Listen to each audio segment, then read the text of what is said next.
Hello. Welcome back to another episode. This is episode 5 of the Mulligan Man Podcast. I'm Ryan Coolott. Thank you so much for joining me this week. Speaking of joining, we have a new co-host, as we do every week, and I am really excited about this one for a little bit of a different reason. Obviously, I get excited with every guest for whatever the reason might be, right? We had Chris Gabriel on, just played in a major, right? We had Brian Mackey, 24 hours of golf, right? We've had the idea is to have some different people on. I'm excited to have one of my close personal friends on this week. I'm here with Bobby Smith. Bobby, welcome to the show. Oh, I appreciate you having me. I can't wait. First podcast going on. This is the interesting part of this concept that I've created with the Mulligan Man, is that sometimes it's gonna be, high-level golfers, pros who are making waves in the business, or just, a couple average Joes who are, gonna have some laughs. And I think that this is going to be a fun episode. I think it's going to be a little more 19th holy for those, and holy is a word I just made up, but I think that's kind of what we're getting for this episode. I mean, you and we've golfed quite a bit together, and hopefully we have some more rounds together. So I think that's what people are going to get today. So I'm excited for it, again, for a little bit different reason, and kind of attack the topic we got, which is Bobby and I played at New Jersey National under New Jersey Golf's member golf days. And I'm excited about this in general. They started these a number of years ago. It's been a little bit since I've played in it, but this is I want to say third or fourth one that I've played in. Bobby, have you ever played in one of these member golf days, or this is your first time? No, this is my first one. I always wanted to play, but this is the first one.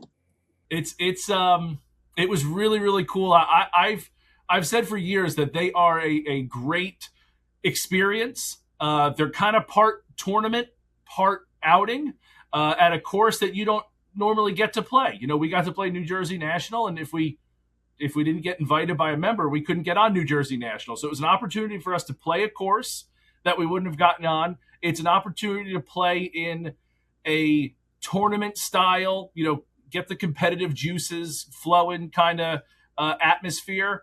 And it has some different games. The one that we played in was Stableford scoring. So you get points for, it's 1 point for a par, 2 points for a birdie, 3 points for an eagle, that kind of thing. It uses handicaps. So it's really a really great experience. And I'm really excited to talk about it today. It was a lot of fun. And like I said, we got, you and I we're a team in this event. So what better guest to help me talk about it and get our way through it than you? Yeah, it was actually a really fun day. I'm glad we got to do it. Yeah. Lucked out with the weather, but it was a lot of fun.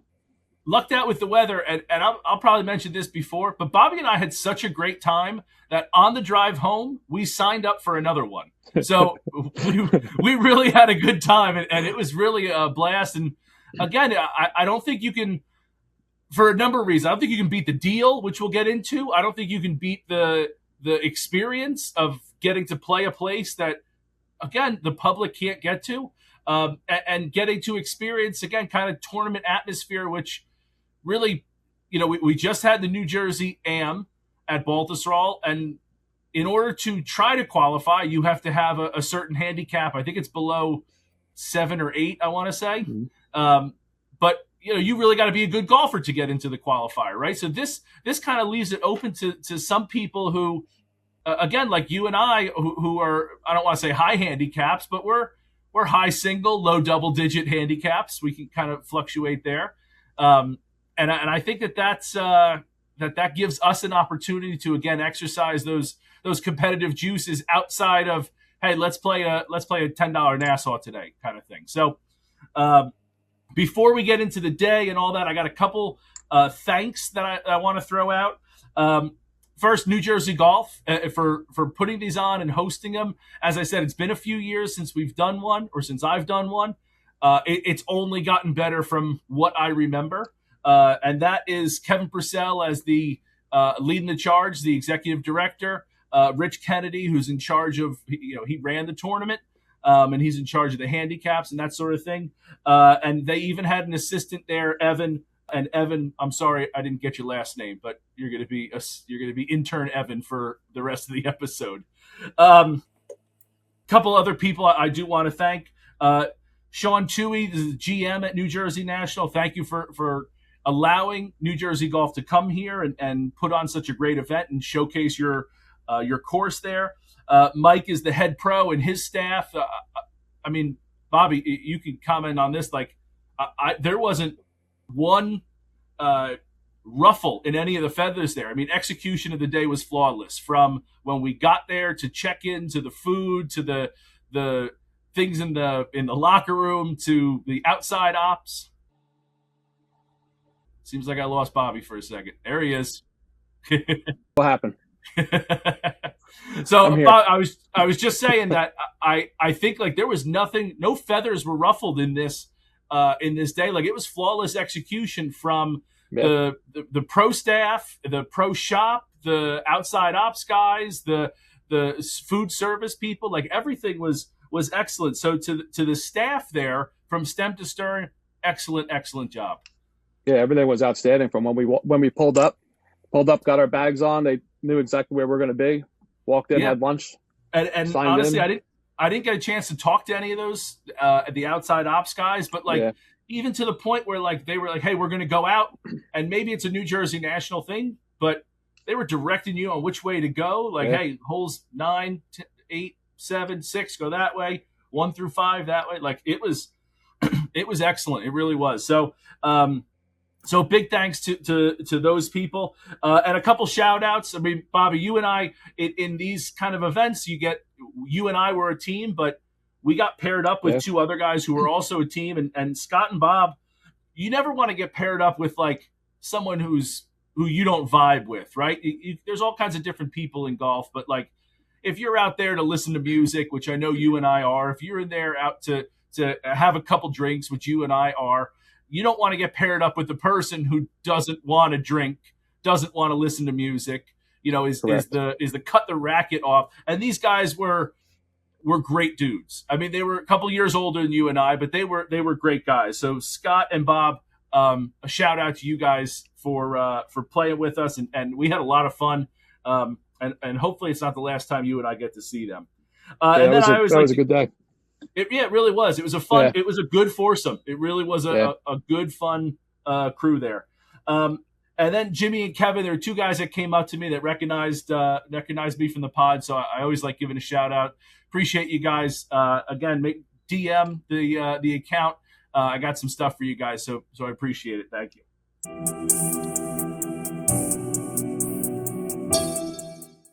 Sports Solutions Physical Therapy, where performance, recovery, and longevity come together.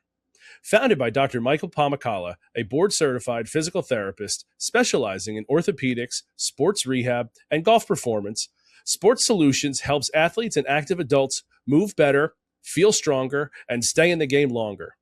Whether you're dealing with pain, recovering from injury, or looking to improve mobility, strength, power, whatever, Dr. Mike individualizes his approach and bridges the gap between rehab and performance training. Follow Sports Solutions Physical Therapy on Instagram or book your evaluation today to start moving at your highest level.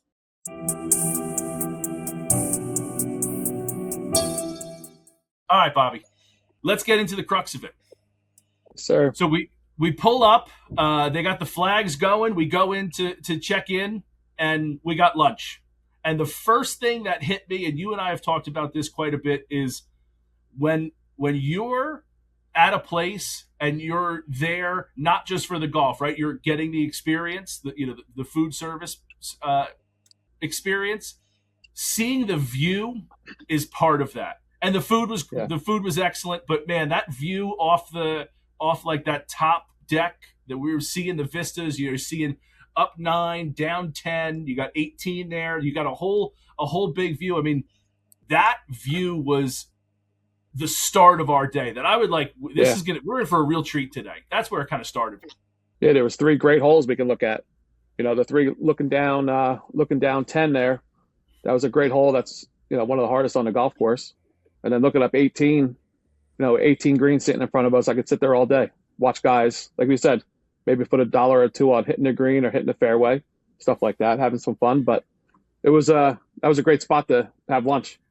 Yeah, anyone that's listened to me knows how much I enjoy that that part of a golf experience is just watching guys and kind of betting dollar bills whether they're hitting the green. Yeah. And I'll tell you, if you're one of those people at New Jersey National, they ain't hitting the green. So bet that more often because you got a peanut shaped kind of across, not with you. It's a tough green to hit.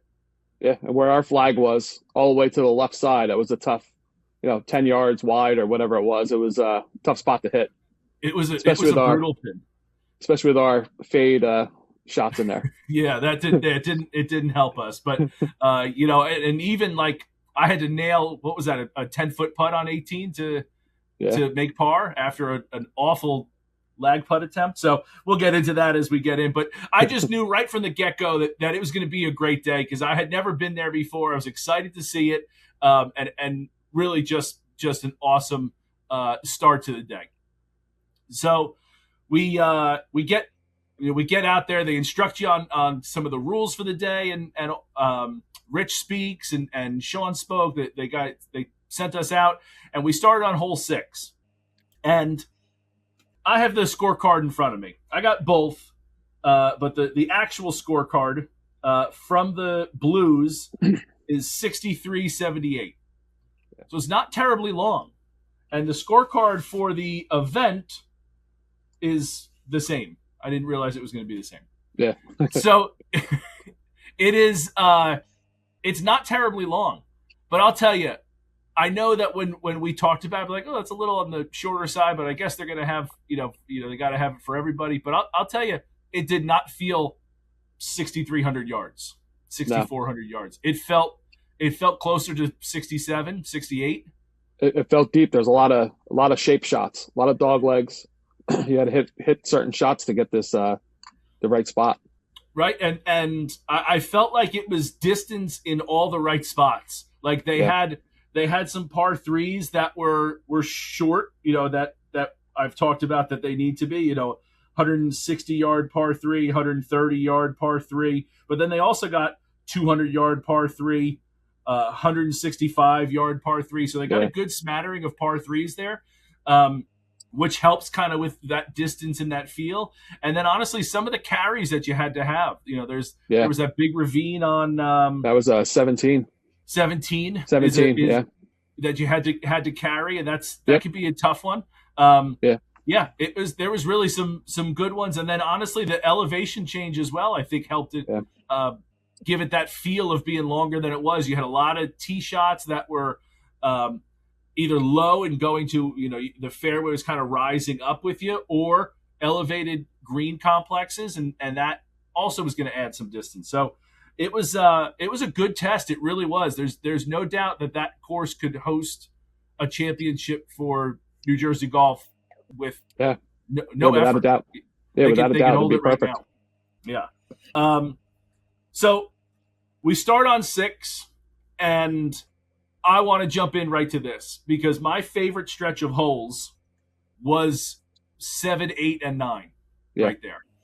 Now you got a beautiful par 3 downhill with like the woods as the backdrop, but just off to the left you can see the teeing area for 8, which is kind of in the chute there, and then 9 was coming back into the clubhouse, and a very gettable 9th hole, I would say. Like as far as distance wise, you don't need to hit driver, but a very tough green complex.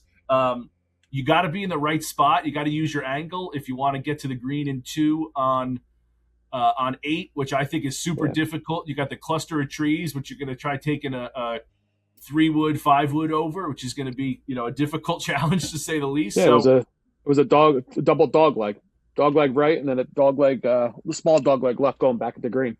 Yeah, a hard shot. A hard 40-yard dog leg at the end there to kind of cut it off. It was very it was definitely a double dog leg. It reminded me a lot of the the 13th or 14th hole at Sun Eagles Golf Club in the old Fort Monmouth course. Yep. I don't know if you ever got to play that, but not a little bit, but I played there.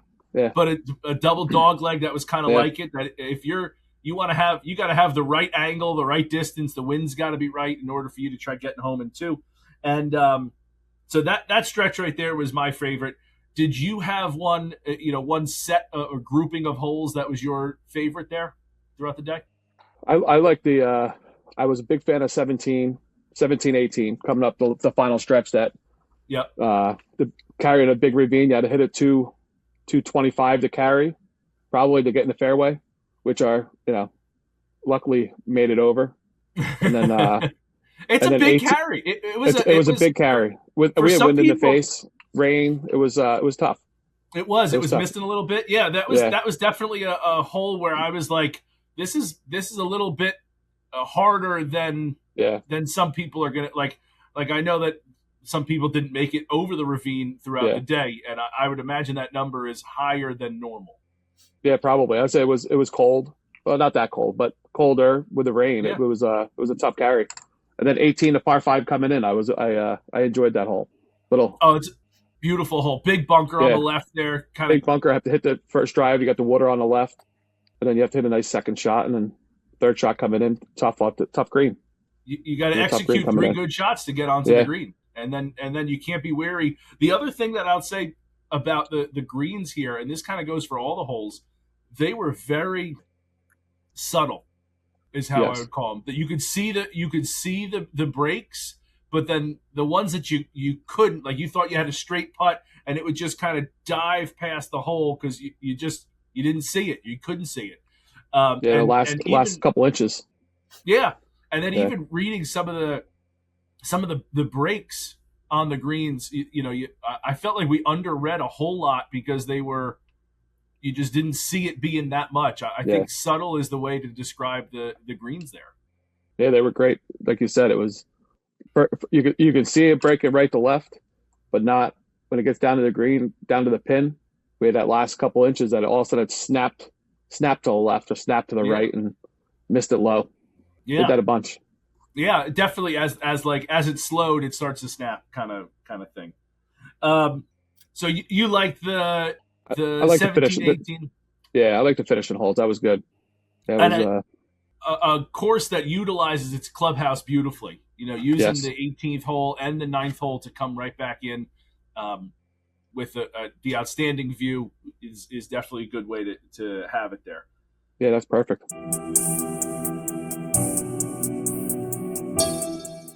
Hey, Mulligan Man listeners. Before we get back to the episode, I wanted to tell you about a company that I'm very excited to be working with. If you've listened to this podcast for any length of time, you know golf is about more than just birdies and bogeys. It's about spending time with your friends, making memories, and enjoying the day. And for me, that usually includes having a cold drink during the round. That's why I'm excited to be a brand ambassador for Poor Caddy. After getting the opportunity to use their products, I've been really impressed with how well they're designed for golfers. Lately, I've been using the Go Caddy 28-ounce speaker tumbler and the Vibe 4-in-1 14-ounce chill and brew tumbler. Both have earned a permanent spot in my golf bag. They keep drinks cold, they're leak-proof, they fit perfectly in the cart cup holder, and the bass speaker sets the vibes with the tunes. All of these are exactly what you want during a long day on the course. If you're looking for a great addition to your next round, golf trip, tailgate, beach day, backyard hangout, whatever, check out Poor Caddy and use the promo code Mulligan15 to save 15% off your order. That's Mulligan15 for 15% off at poorcaddy.com. Now, let's get back to the show.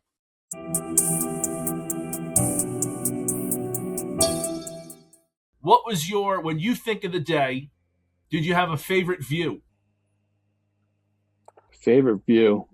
I'd say it was almost 8 looking back from the top of that hill, looking back at the tee box. You had the houses in the background. Mm-hmm. That, like you said, it was down the chute. You can see down the chute with the big brick house in the background. That was pretty nice. That was a pretty nice shot there. It was. That was a beautiful, beautiful house. Beautiful. Like, I really like when you can see the tiers of the tee boxes. And that one is one where, again, you got up on the fairway there and looked back down. You could see the tiers of the tee box going up. That was definitely a good one there. That was nice. Yeah, I keep thinking of when I'm thinking about like the day that comes to me, and I think about how nice the course was, because the course was beautiful, it was well manicured, everything was great about it.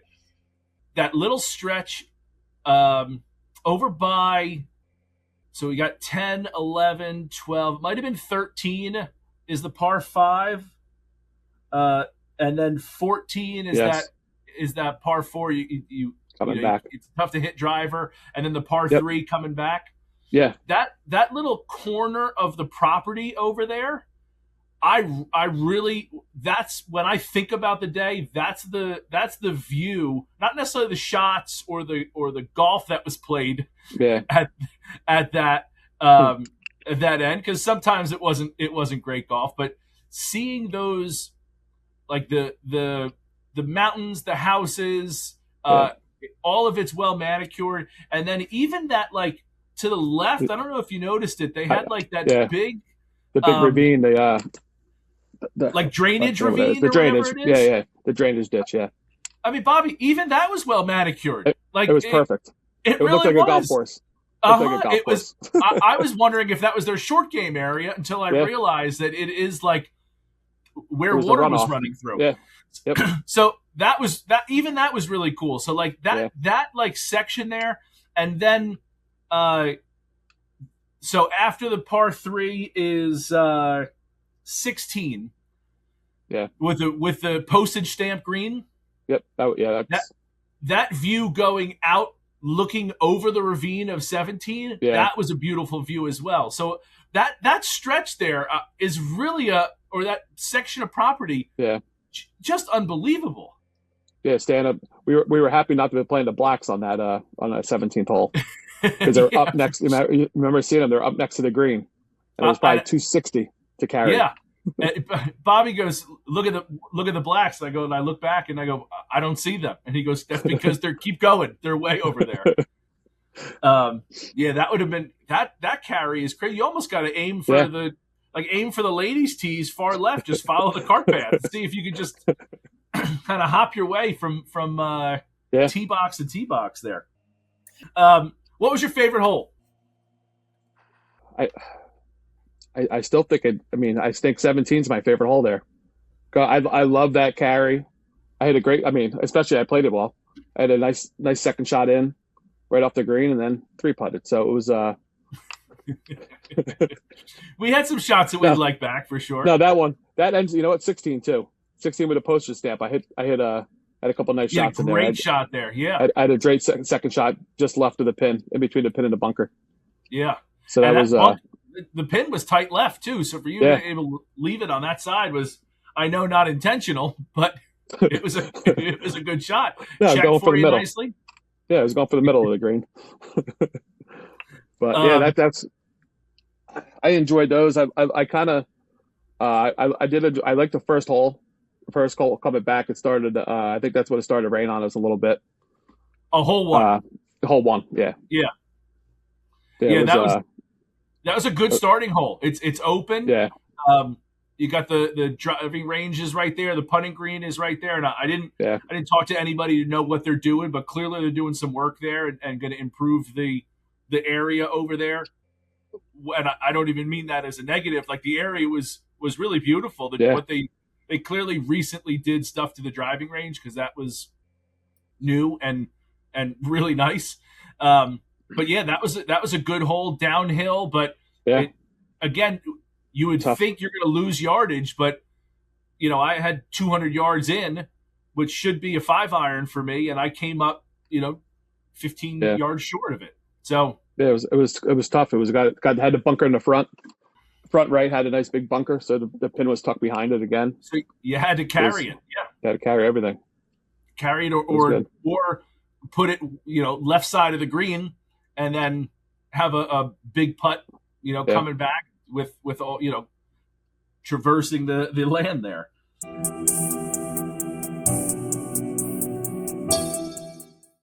Hey, Mulligan Man listeners. Before we get back to the episode, I wanted to tell you about a company that I'm genuinely excited to be working with. As a bigger guy, finding golf apparel that fits well, feels comfortable, and performs both on and off the course, all while still looking good, isn't that easy. That's one of the reasons why I've become such a big fan of Malreg. The truth is, I've been wearing Malreg long before becoming a brand ambassador. Their polos have become some of my favorites because of the fit, comfort, and quality. They have the same premium feel you'd expect from many of the big-name golf brands without the premium brand price tag. In fact, when it comes to some of the most important events in my life, like an engagement party, the polos I chose to wear for the photos was Malreg. That's how much I believe in the brand. My fiance has even started wearing their apparel because of how much I loved it. Whether I'm heading to the golf course, recording an episode of the podcast, going out to dinner, or attending an event, there's a good chance that I'm wearing Malreg. That's why I'm excited to represent a company I already believed in before we even partnered together. So if you're looking for a comfortable, high-quality golf apparel that looks great both on and off the course, head over to Malreg and use the promo code Ryan Kulat, all one word. That's RyanKulat at checkout. Now, let's get back to the show.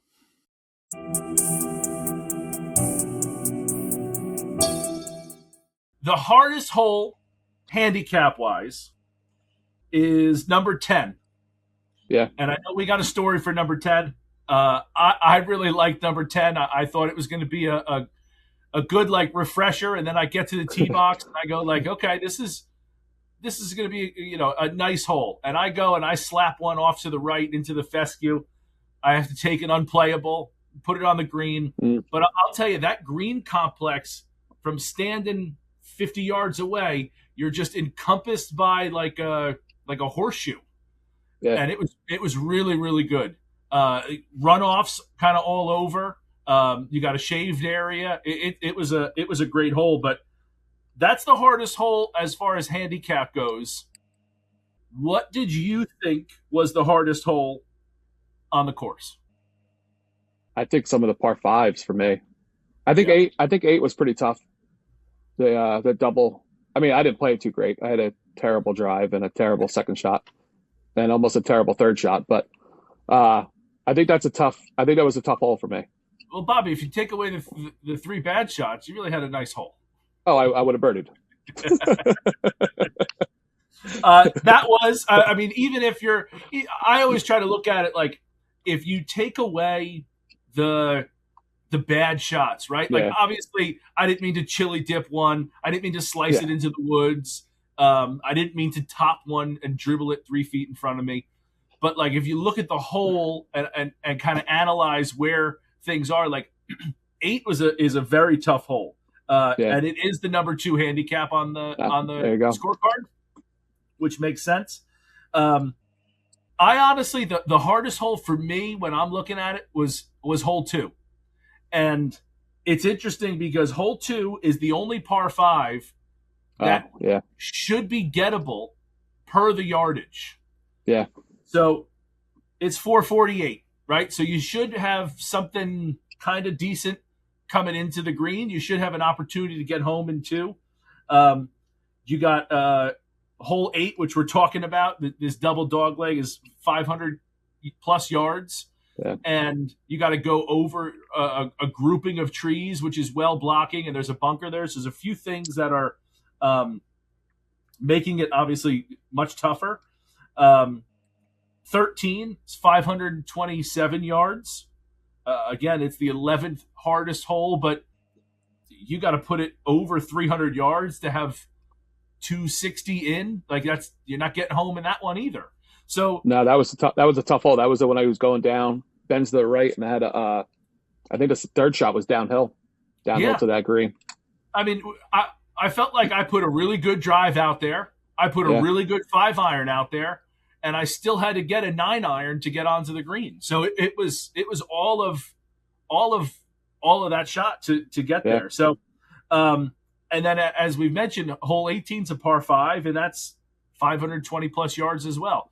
Yeah. So they weren't really gettable except for number 2. So when you look at the scorecard again, you're going like, okay, this is one where I could potentially at least throw it up near the green, chip on, and 2-putt, tap in for an easy par, maybe make a birdie, right? Like that's one where you're thinking that could happen. But that's not the case. You have a very small green, very elevated, a lot of runoff, perched up on the kind of the top there. Another hole where the third hole the tee box was basically on the green right there. Yeah, it was all one. But for me, that was the hardest hole for me. I think that was well-placed bunkers on the left-hand side. The trees overhanging on the right, are maybe not in play, but they're in play to your eye. Like they're intimidating just being there. And then a brutal green complex. I thought that was a really tough hole. Really did. The green was tough. They had the same thing. The bunker was in the front. The pin was tucked on the left side behind the bunker. Mm-hmm. You couldn't. You could attack it. I tried to. I rolled off the side, but then I lipped out. I lipped out my birdie putt. That's the one I lipped out. But I went a different direction. I attacked the pin, rolled off the left, chili dipped one, and it was a rough up and down from there. But those are a little bit about the course there. Do you have any other thoughts on any hole that sticks out? Anything that you were like, this is of note, this is something that I want to mention or that I really liked about the course? No, they said there's another one. There's the hole three coming back at the elevated. I think the green was like 40, 50 feet up in the air. So on your second shot, you're hitting same thing. You're hitting a second shot up into the sky, hoping to stop it. I said that was another one that was same thing. It's like all the rest are, roll off on the front, roll off on the back, bunkers around the left side. It was kind of hidden up there. And bunkers on the left, and bunkers on the right. You really wanted to make sure that that's a fairway you hit, because the rough was not easy to get out of.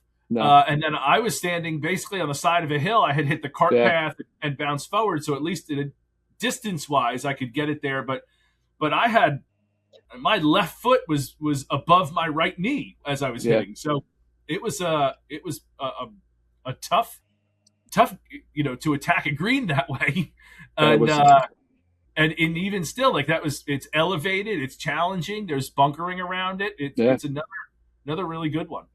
Yeah, that was another tough hole. The second, it was short. I said I don't think it was that long. It was only probably 360 or 350. No, but again, it was that second shot going up in the air. And that's where it is, because you feel like I don't need a driver here. I could take a 3-wood. I could take the bunkers out of play. But now I'm attacking an elevated green that's guarded with something that's not going to be as spinny as I need it to be. Yeah. And it could skip off and go off to the back, or it could run off the front, if I don't get it there. So you really want to try to attack it with as lofted as a club as you can, a 9-iron, 8-iron, something like that. Whereas if you take 3-wood, now you got to attack it with a 5-iron, maybe a hybrid or a wood, and it becomes a lot tougher to very get hard it to stop. Yeah. Stop. Yep. So that's a little bit about the course. I know we could talk about our day and our golf games. Yeah. I think ultimately, but we played pretty well. I've been having I've had up and down my scores lately, but ultimately it was a great day. I shot 84, you shot 83. Yes. And ultimately we didn't win. We did come in fourth in our flight. Close. And it was really close. I think it was I don't know if it was that close for first, but between second, third, and fourth, we were right there with those guys. Just a couple points. In the couple missed. Yeah, a couple missed putts. Just opportunities that we missed. I had like a little bump and run 7-iron that I felt really good about, and just bladed it past, and ended up taking a 5 on a par 3 that I thought was just touch it, get it rolling, and it should trickle near the hole. Par, maybe bogey at worst, but even still, that was a bad bogey from where I was. There's a couple to take away. Yeah, there's a couple there, but as a team, I think we shot a 67 on our. I looked at it. I forget what it was, 67 or 68 as a team. Yeah, which is pretty good. But we did a good job of ham and egging. It was when I had like on 10 when I did whatever I did on that drive, you came up and fairway, green, 2-putt, there's our par. Yeah. So ham and egg is what you need in an event like that. And it was really a we did a good job of that. So as I said at the top, can't wait for the next one. Yeah, as I said at the top, I think you and I are very similar, and I think we have similar ways that we can help each other. And just like, hey, if I'm out of the hole, like it's on you. Same thing the other way. We're both decent enough where we can get it around when we need to, like that. So no, we played well. I will say we are going into the Ultimate Team event. It is August 15th at Neshannock Valley. And I'm excited. 27-hole day. And I don't know what to expect. I don't know if fourth is kind of what we should be in, but let's get a couple of these in and see if we can, get into the medaling there. That would be great. Oh, that would be great. It seems like that's going to be a fun time. We play 18 holes and we eat lunch, then we go back out and play another 9. Yeah. Hour break in between or something like that. I'm excited. Shot. Yeah. Yeah. We got the alternate shot where I hit a drive, you have to hit my second shot. You hit a drive, I hit your second shot, and then we pick the best shot from there. Which is pretty cool. It's going to be exciting. I think it's Pinehurst. Yeah. Pinehurst alternate shot. Yeah. Alternate. Yeah. So pretty cool. So I'm looking forward to that. You jump on with me then, and we'll recap that. We'll see what comes of that day, and maybe I've spoken with NJ Golf. Maybe they'll jump on for there as well, and we'll see what we can make happen. But yeah, that's kind of the goal is to play and get out there and see what we can put together. Yeah, that's another beautiful golf course. So I can't wait. It should be middle August. Should be good. It should be very good. Hopefully not too hot, but it should be all right.